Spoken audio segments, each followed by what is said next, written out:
What is up, you guys? We are here for our Secret Teachings of Jesus episode. This is our weekly Saturday night secret sermon that we do usually around the midnight hour. It is close to midnight now, and basically we are diving into the Gnostic Gospels. Currently, we are in the Nag Hammadi scriptures. These were the codexes found in Nag Hammadi, Egypt. Some hidden gospels that had been saved from destruction. There's also like the Dead Sea Scrolls and other collections, but I haven't gotten to those yet. But we've been having lots of fun, and I just really was so curious all my life to read these, and I didn't know when I was ever gonna do it or make it a thing, and so I was like, oh, what if we did an episode? And it was like our weekly segment that we did, sort of like our little sermon, our little Saturday night secret sermon kind of thing. So I think it's super fun, and I feel like everybody has really taken to this more than anything on the channel, honestly.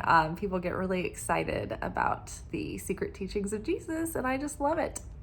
So if you go to my channel and you scroll down, you'll find the Secret Teachings of Jesus playlist, and early on we started with the Secret Book of James. That was reading a story or a play. It was like dialogue. It was like scene work with the characters talking to one another, the disciples talking to Jesus and whatnot.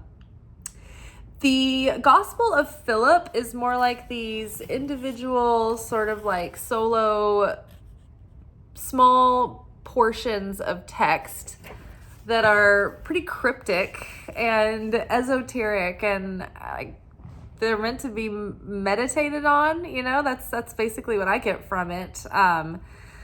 Either that or Philip was just like a very haphazard writer and he just collected his notes and never really expanded upon them. I don't know, but I feel like these are meant for meditation.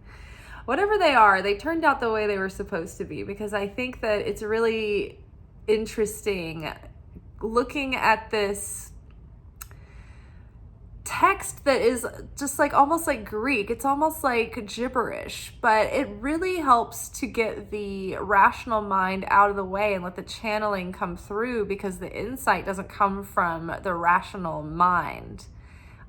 So that's another thing I just realized that I liked about the Gospel of Philip. All right, so we've been in this gospel for quite a while.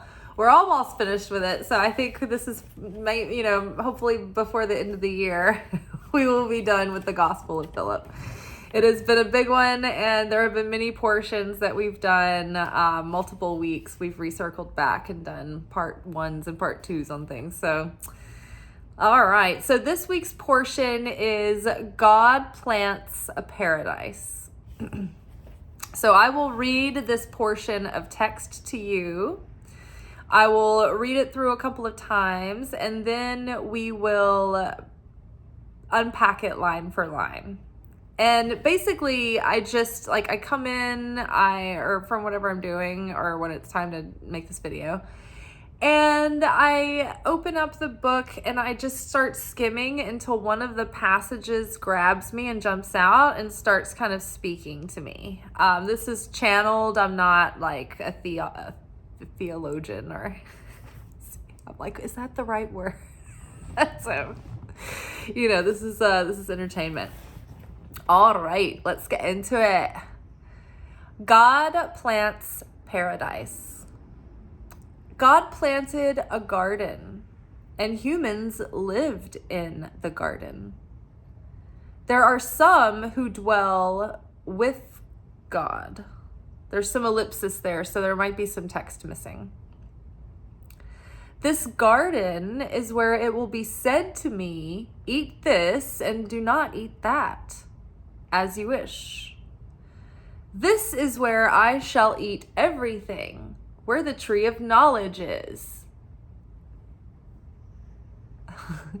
That tree killed Adam, but here the tree of knowledge has brought people back to life.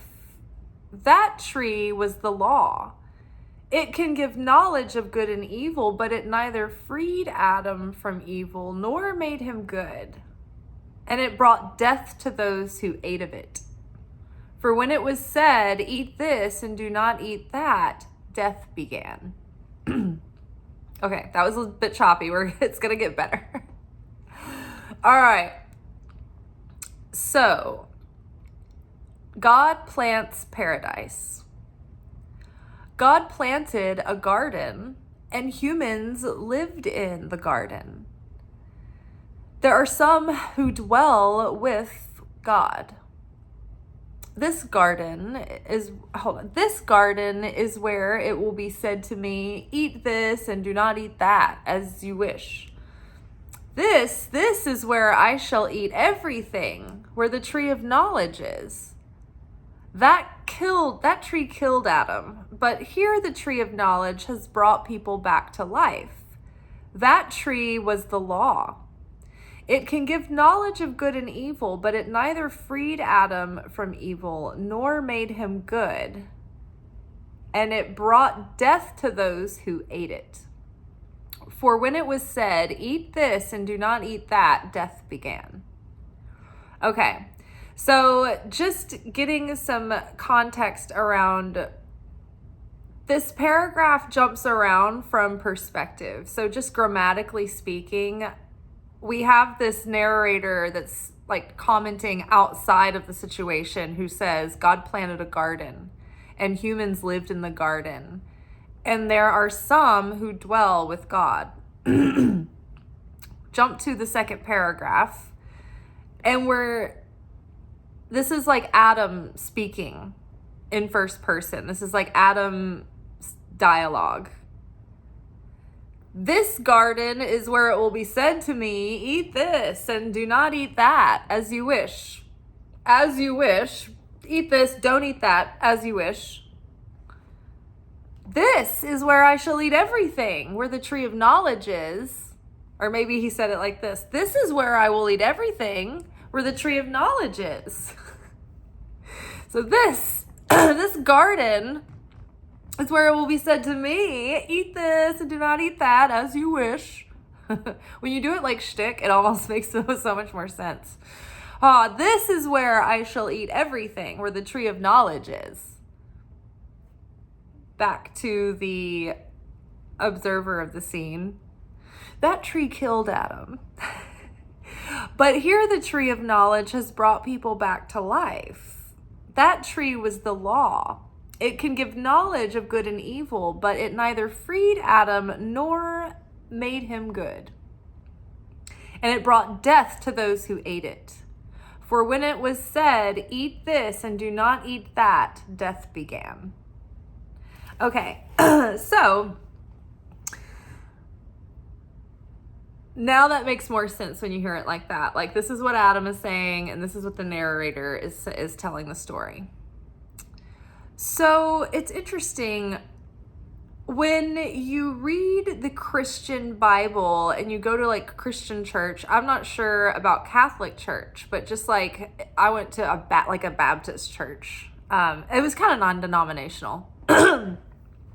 And I think that because my church was so small, my pastor had a real interest in like language and logos and all of that. So I think my church ended up going deeper into the subject matter than most churches. However, I always felt that there was a lot left to the imagination. I was the child questioning, why is Genesis so vague? Why is there only a couple of sentences about the creation of man and the time that Adam and Eve were in the garden? Why is there so little? And I did not realize this, but in the Hebrew Bible, or I'm not super experienced with it. I'm self-taught. I'm a little indie student over here just trying. But when rabbis talk about Genesis, they go into so much more depth and there's so much more going on between the lines. And I'm always yeah, I knew it. I knew there was more to it than this, because that's what always intrigued me and got me thinking the most was all of the things that aren't named and talked about in the spaces between the words of the creation process. It's like there's so much there. So there's commentary, in on so much more about what was happening, and it stretches that beginning opening of Genesis out so much more. And I just know from like even reading what I have been able to read in the Zohar and in the prologue, there's even more breakdown and more detailed description of like even the waters and the firmament separating and things like that. So it's interesting, just to think about the Garden of Eden and the myth. And for me, I feel like, and I know that Carl Jung talked about myth being, it's not fiction. It's like there's this mythical level of truth that resounds through every dimension of reality and the cosmos, and it's like the same story, the same idea, the same message keeps getting told again and again and again. So I think that there's some dimension where myth has a life form. There even are like thought forms in the imaginal realm, in the astral realm, that come from the collective consciousness, all putting the same like archetypal vision and all in agreement that this is like what that thing is, so there's a realm where like our imaginary monsters are real because we've all like created these thought forms that have become like these golems in like a non-materialized dimension. So I get really I get excited about anything that you can learn about the story of Adam and Eve and the beginning and creation. And so Adam, whether or not you want to think of Adam and Eve as literal people, they represent the souls of all mankind and the source, the first, the granddaddy and grandmother of all the souls of all mankind. But basically what they were seed souls. And all of the souls from then on have gotten pulled off of Adam. And so once Adam pulled Eve from his rear, when God pulled, Eve out of Adam and made Eve, Adam became the divine masculine, Eve the divine feminine representation. So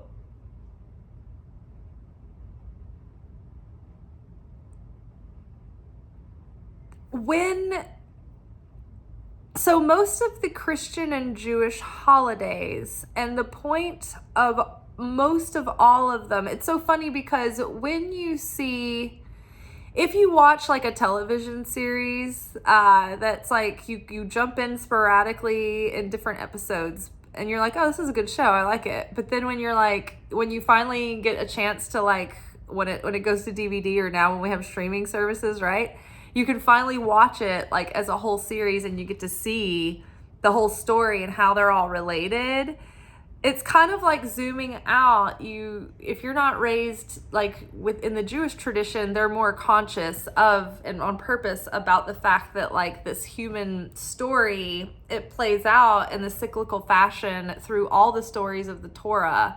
And we sort of archetypally live through these collectively year after year after year. So a lot, or most of, it's like everything boils down to all the holidays reference in some fashion Adam and Eve in the Garden of Eden, the fall of Adam and Eve, and always trying to get back to that paradise, that union with God ever since. It's been this whole process trying to return to that garden, that union, that connection, that one-on-one, like unencumbered, unbarriered, like unseparated connection with God in bliss, right? So the sin of Adam that we carry, it's like it's passed down. It's just part of the essence of being human. And it's not like we're not born like terrible and bad or anything like that. I'll go more into this and it'll make more sense. So, you know, it's time for chart. Chart is here. So, this is the tree of life. Not to be confused with the tree of the knowledge of good and evil. This tree of life is the law and the system that they're speaking of that brings people to life, to enlightenment. This is a map of the 10 dimensions of reality. This is not one of those dimensions. This is an unmanifest trait. It's like a state of being. It's like having prophecy or being able to get it.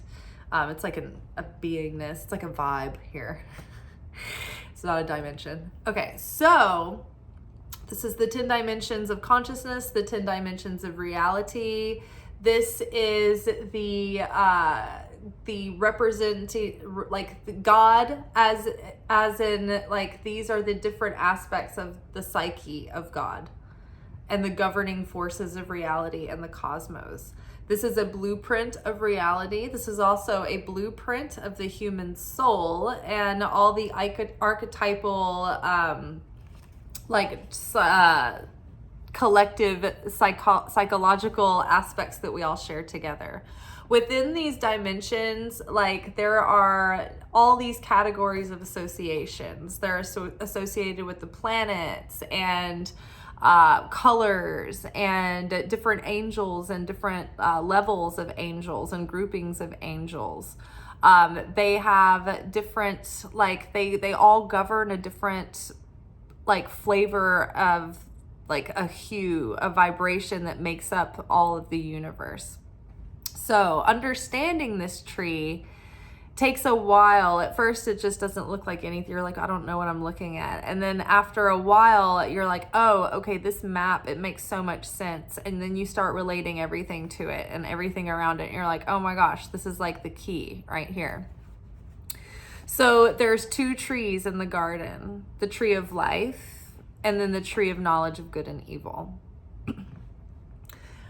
On this map of reality, this is the upper realms, like all of this stuff. And then this one down here, this is our physical world. This would include all of the multiverse. So this is all of physicalized reality, our universe. And if we are inside of multiverses, then this would include all of the multiverses. But anything that's not in the dimension of unmaterialized, like anything that's physicalized in existence and in reality will be down here. The next stop, Yesod. This is the realm, like the astral realm. This is the first dimension next to the physical dimension. This is the first non-physical dimension that we have the most contact with. This is the gateway of the souls of all mankind as they are birthed in and out of the world. This is the storehouse of provision where manifestations gather before they come into material form. This is the realm of our nightly dreams. This is the realm of that deep creativity that comes from like deep within. It's not like your kind of like brain imagination kind of creativity. This is like deep, fertile creativity coming from like deep in your gut. This is associated with the moon, water, the sexual organs. This is the realm where spirits would be, or entities, like energy personalities. If you talk to guides, they're probably hanging out in this level of dimension here. So, the Garden of Eden, where Adam and Eve were created, where all of creation, the flowers, the animals, all of that was created here. This was paradise. This is where the garden was. You're like, no, it was in the physical realm. No, it was in the non-physical realm. They were light bodies. They were like apparitions. They were like the people that you interact with in your dreams. Like, in a way, you can see them. They have this form, but it's like they aren't solid. They don't have to eat the food. They can look at it and get the light, the energy from it. You know, all the animals get along. There was no death, no sickness, no aging. Everything was eternal and perpetual. There was no bad. There was only good. There was only perfection. In this realm, we had total direct connection to God, and we knew exactly who we were, and we could talk to him directly. Him, her, it, like beyond our imagination. So in this garden, there was no death, no pain, no suffering, no aging. Adam and Eve were told, you have total domain, you have total rule over this realm, you are stewards of this garden, do whatever you want, but do not eat of the tree of knowledge of good and evil. And they ended up eating of the tree of knowledge of good and evil. Like, I can't. Now, here's the thing though. It wasn't that they were never supposed to eat of it. They were going to be fine to eat of it, but they needed to wait until midnight. They needed to wait until after midnight on Shabbat, right? So this was the day they were created. It was like within the week, right? The 7 days of the week. So Adam and Eve were created on, I guess, maybe that Friday. And by that evening, it's like they weren't fully cooked yet. And they were supposed to wait before they couldn't eat of the tree of knowledge of good and evil until midnight on Shabbat. That would have given them full protection from any kind of chaos or negativity.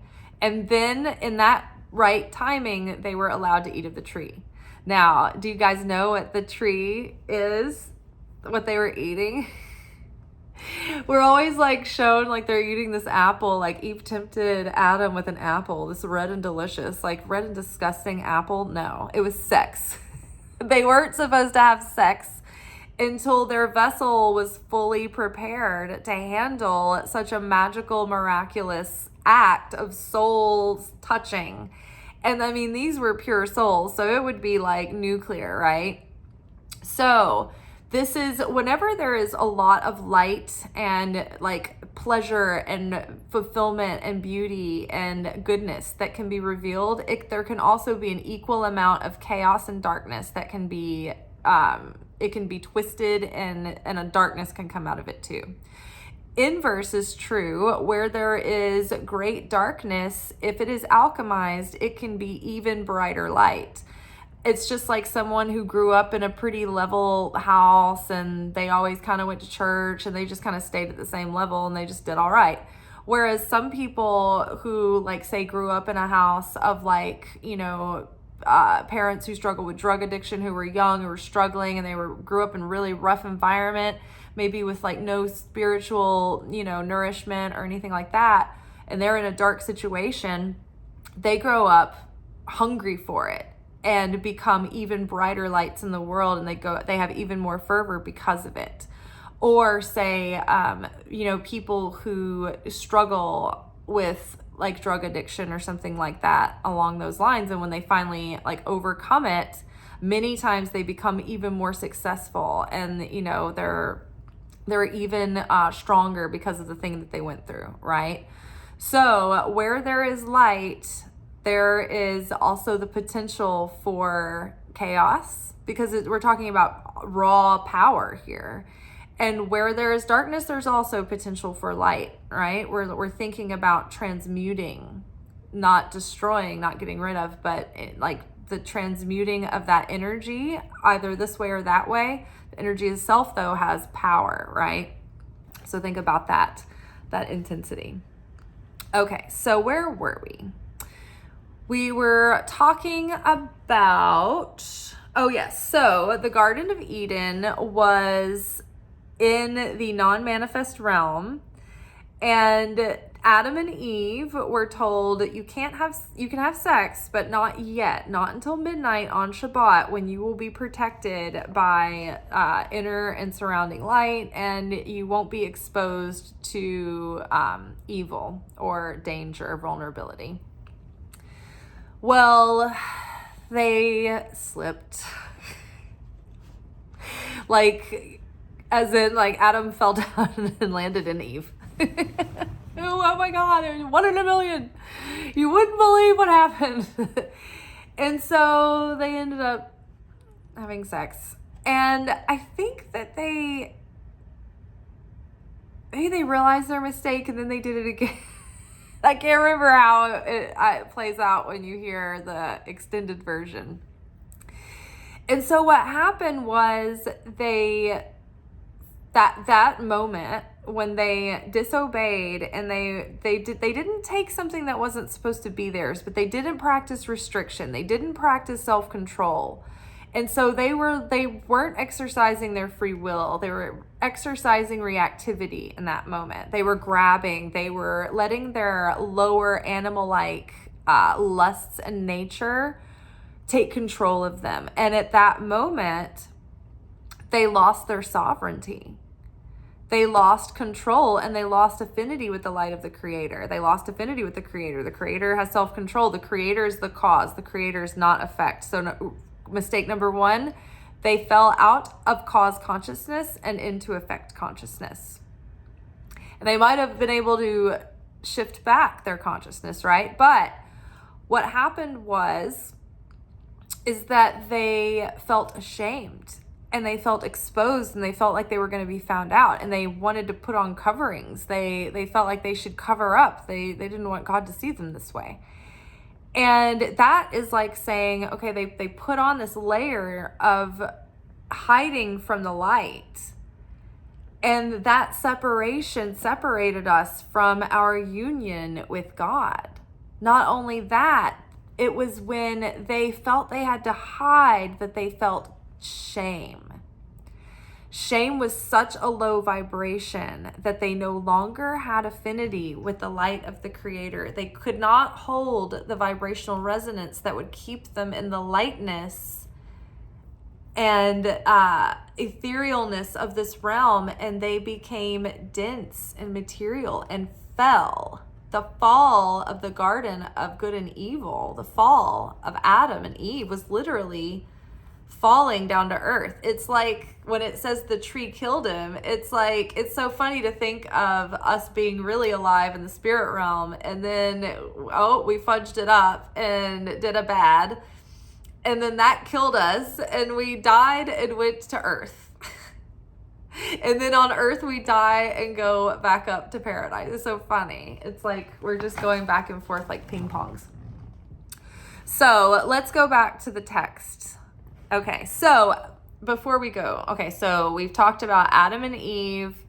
They had they ate of the tree of knowledge of good and evil before it was time.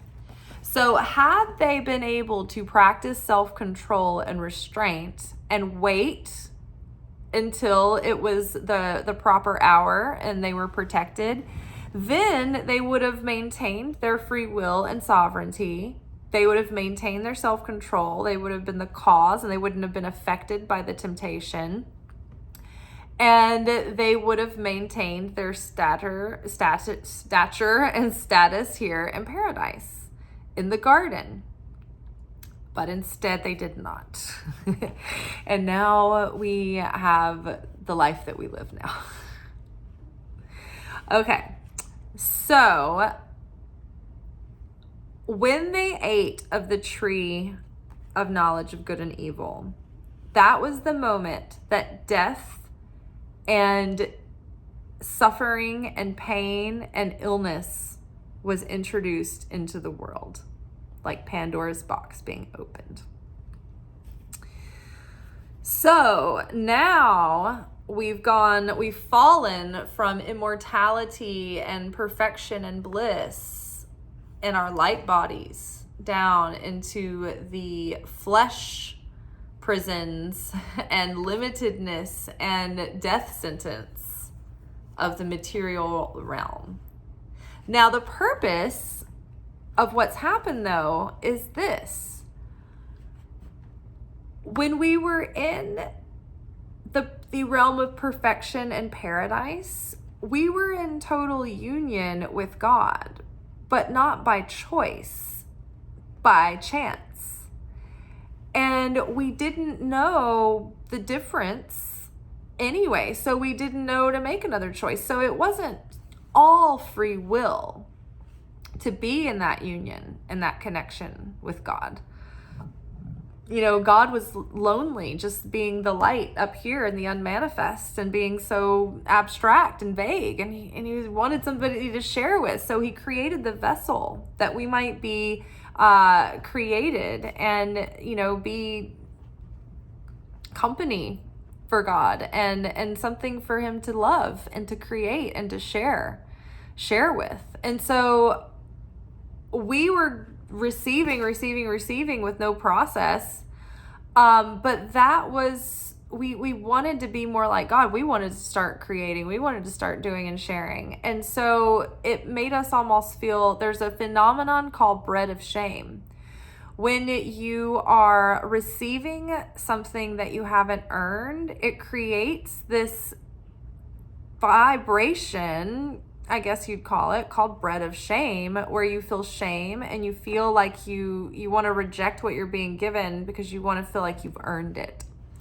So by falling, we allowed ourselves the opportunity to go through a process of earning the light again and really finding a way to not just be given our Father's company, but be able to be self-made and create our own company and work our way up, you know, side by side to be like the Father, right?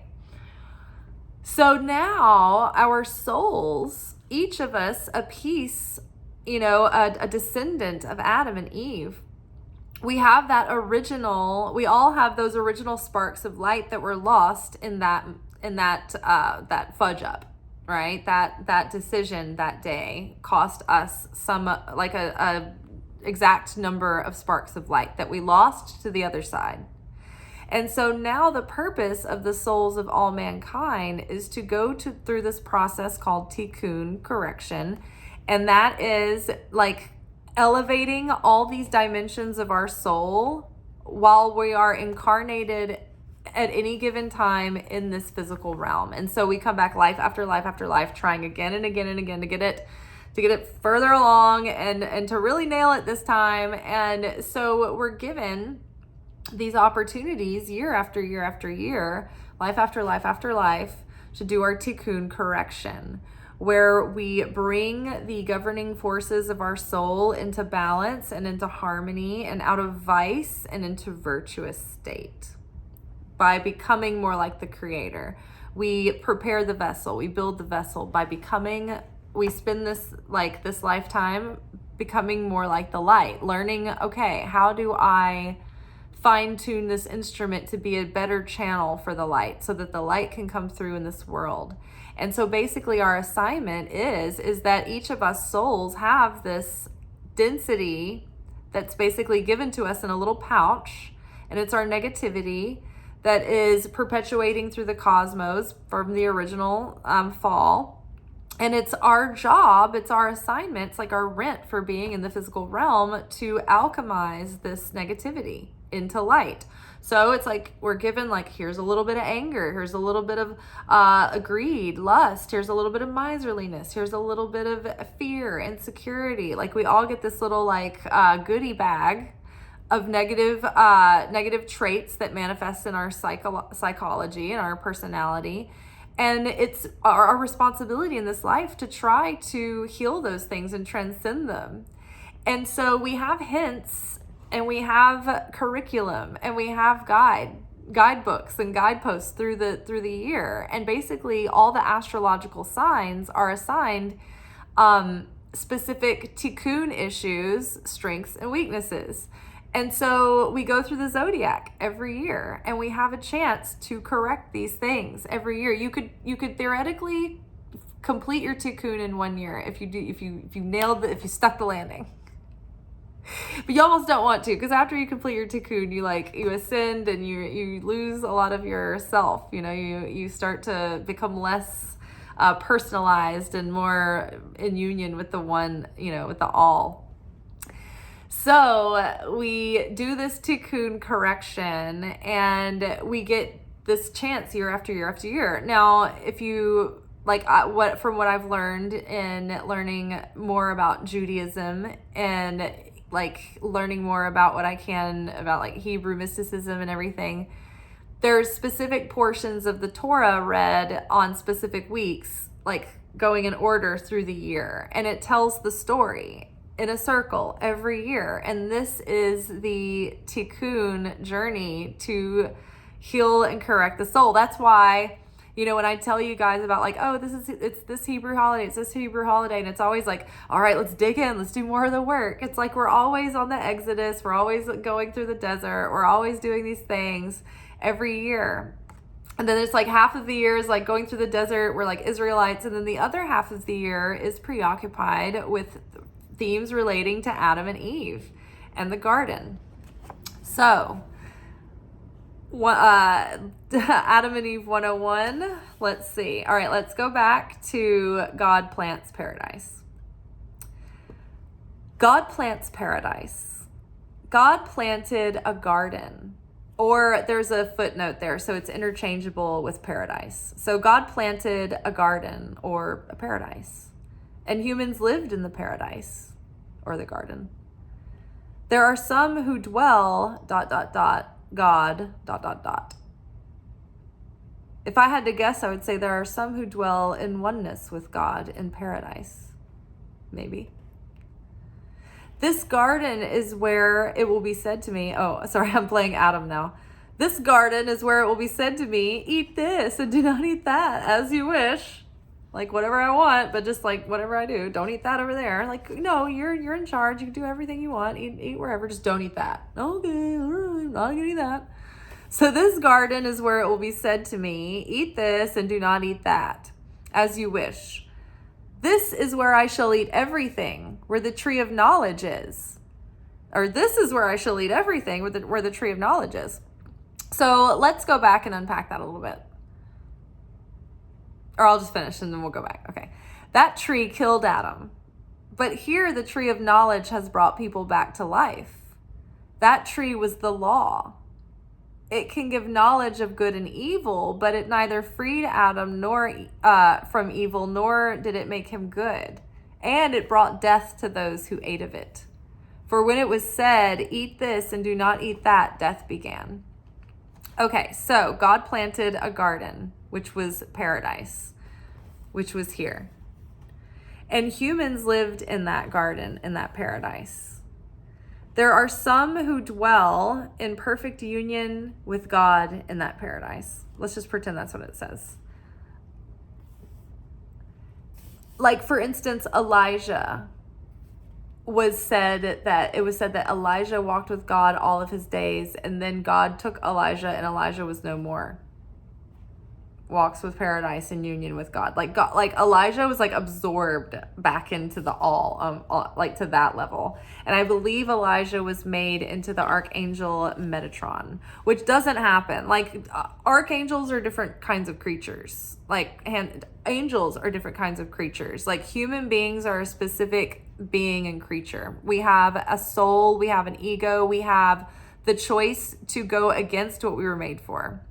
We have free will. The angels do not. They're programmed to do a certain thing, and they don't have a personality and an ego and their own personal agendas. They're machines. They do their job. They're forces of nature.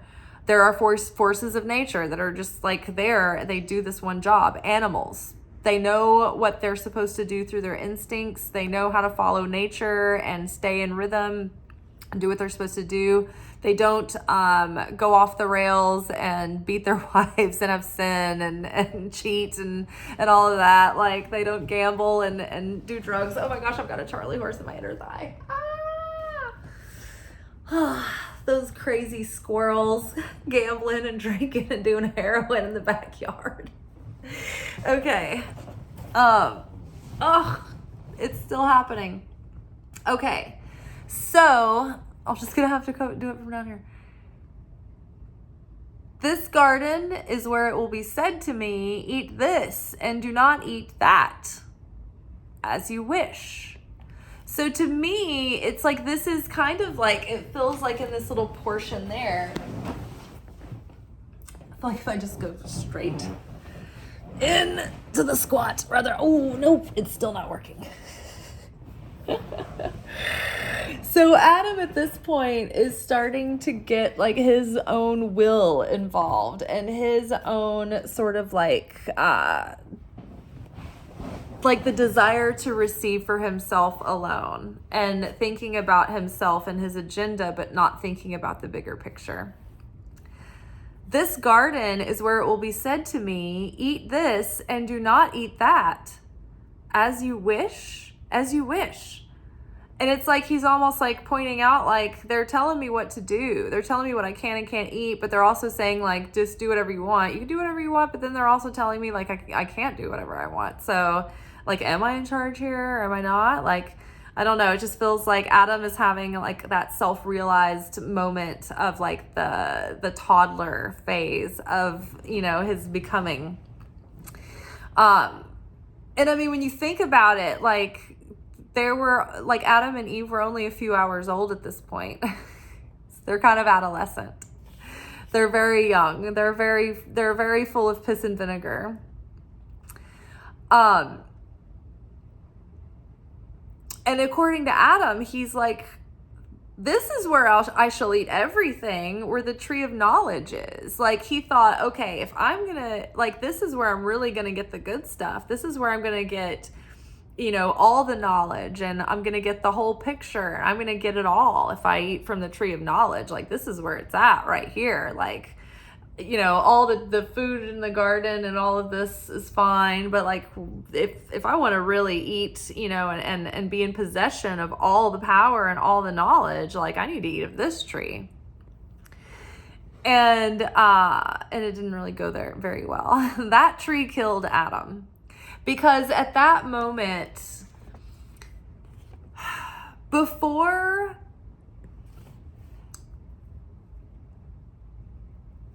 when it was said, eat this and do not eat that, death began. When there was a distinguishing separation between this and that, this is good for you, this is not so good, this is the introduction of death. You may partake or you may pass. But this tree is good, this tree is bad, this tree comes with death. It's up to you. You can choose to refrain. You can be a conscientious observer if you want. You don't have to partake of this one. They're like, no, we want to definitely take of that tree. It's like, okay, well, this will kill you. It's killed you. It's killed you. And so what happened was Adam died. He fell from immortality into the world of death and pain and suffering and chaos, right? The Messiah is the returning of that energy that will end all death and pain and suffering in the world. It will redeem us from the original fall, the consequences of that original sin, that original fall.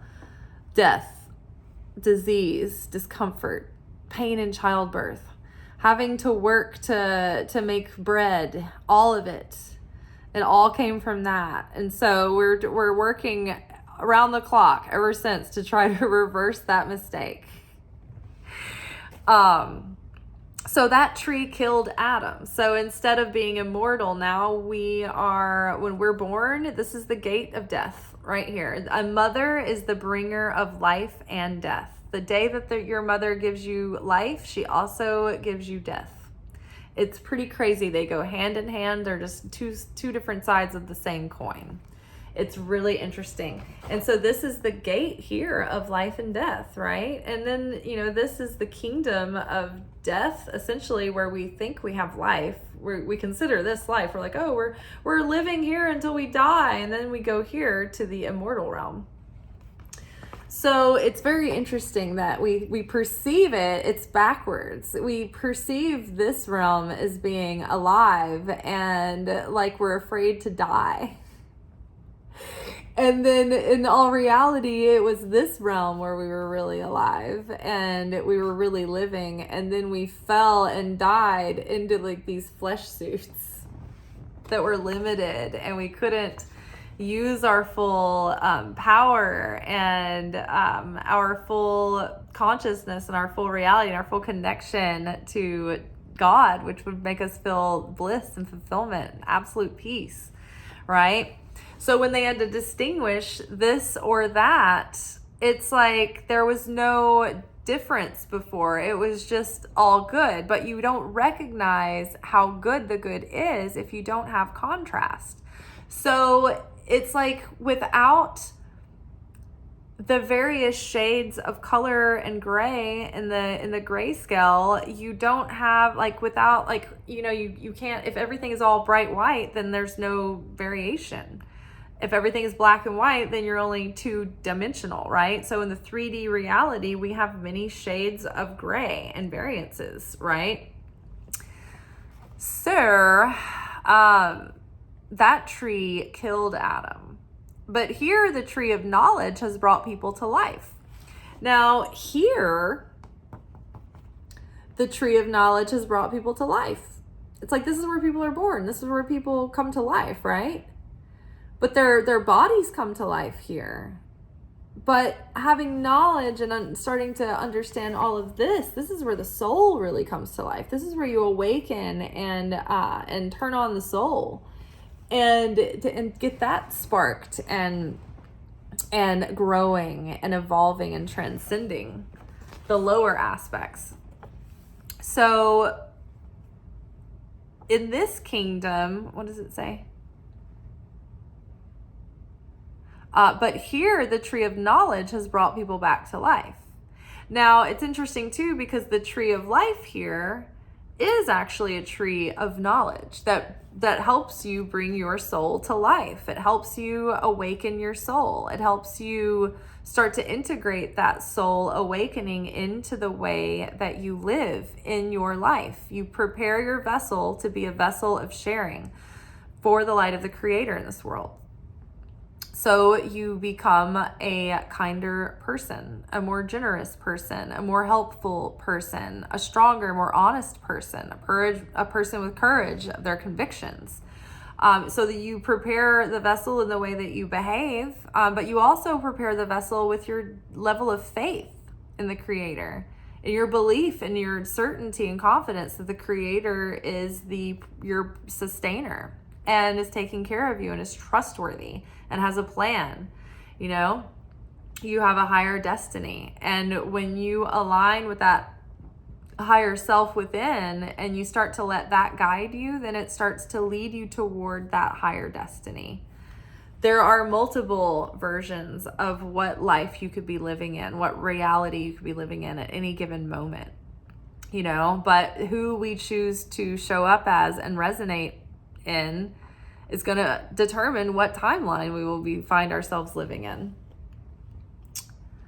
Okay, so that tree killed Adam, but here the tree of knowledge has brought people back to life. That tree was the law. It can give knowledge of good and evil, but it neither freed Adam from evil nor made him good. And it brought death to those who ate of it. So this tree of life has like I said, the kind of like inner workings of the cosmos. This is the spiritual law laid out that you can learn and understand.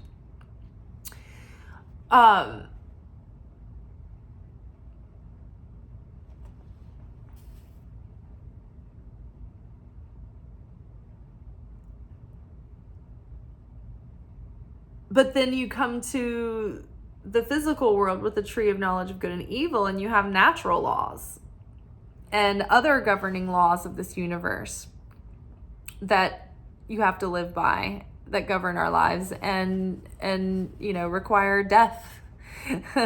Everything in this world has an expiration date. That tree killed Adam, but here the tree of knowledge has brought people back to life. That tree was the law. It can give knowledge of good and evil, but it neither freed Adam from evil nor made him good. And it brought death to those who ate it. So basically, it's saying like, yeah, Adam might have gotten the knowledge, but that knowledge didn't protect him from evil, and it didn't make him good or better. So that's so true. It's like, just because we understand something doesn't mean that it's taken root in us as an inherent trait. Just because we know the difference between good and evil doesn't mean that doesn't make us automatically choose good. We can still slip up and choose evil or accidentally fall into a wrong choice, So just because he knew now of the difference, it didn't necessarily guarantee that it helped him in any way. It actually gave him a lot more work to do. But that work would allow him to earn the light again, and to awaken, to go through a process of that soul awakening, to become like the light and to rejoin the light and come into union again once more with the light. And now that we've been in separation, as we work towards something, the work and effort we put in, it makes it more precious and valuable to us. When we get it like easy come, easy go, we don't value things. But it's our own devotion and discipline and discipleship with our spiritual relationship with God, with trying to take our soul through a process to become more like God, to become more like Christ. That is when we appreciate our connection, when we feel that connection with God and with Jesus and with Holy Spirit. It means so much more because we have to work to keep and maintain that. So we value it. And as we go through that process, it's like through that process, we over time become more and more and more like the light. And so we draw closer and closer to the Creator as we build affinity with the Creator. But like, it takes our choice. And it takes our active participation and our effort. It's not just automatic. It's not like, oh, just because you know the difference between good and evil, it doesn't make you good.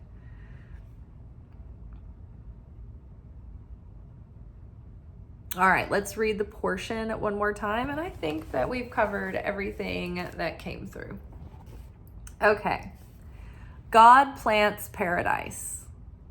God planted a garden, and humans lived in the garden. There are some who dwell with God. This garden is where it will be said to me, eat this and do not eat that, as you wish. This is where I shall eat everything, where the tree of knowledge is. That tree killed Adam, but here the tree of knowledge has brought people back to life. That tree was the law. It can give knowledge of good and evil, but it neither freed Adam from evil nor made him good, and it brought death to those who ate of it.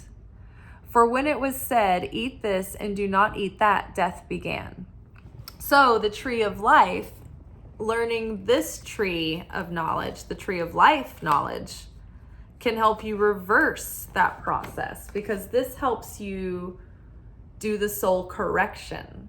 This helps you get back to that soul that before the fall. It helps you transmute that darkness back into light. So you're cleansing the vessel, you're preparing the vessel, but you are living by the higher law of the tree of life to bring that part of you, to bring that those negative parts of the self back to the light, back to life. All right, y'all, I'm tired. It's late and I'm hungry.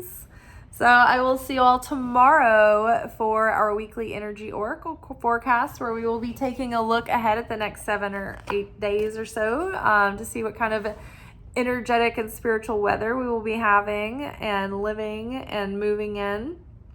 And until then, I will see ya.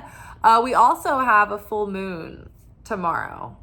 And I was hoping to finish filming our 2025 prediction series.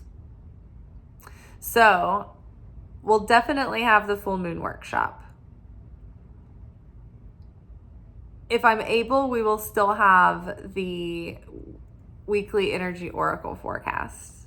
And I'd still like to do my best to finish filming the 2025 prediction series. You guys, it's been so good. It's been so informative. It's basically like giving us a sort of outline and curriculum of the themes we will be dealing with next year. And yeah, it's super clear and helpful. And it gives me already a lot of peace and direction and more clarity about the year ahead. Even though there's so much that is uncertain and still completely shapeless and unformed, I have an idea of the essence of what might lie in store as far as how I can grow and what I can focus on to make the most of the year and to become the most of myself. And that's what I hope to share with y'all. And it's really good. So I can't wait to get that complete and up so it is available. All right. Until then, ciao. Thank you for watching. If you enjoyed this video and you got something out of it, then please give it a like. Subscribe to the channel. Turn on notifications to be notified of when I drop content. Like the videos, comment, share them. Anything that you do helps these messages get out to other people who need them. So you watching a video and taking an action on it actually makes a positive difference in someone else's life.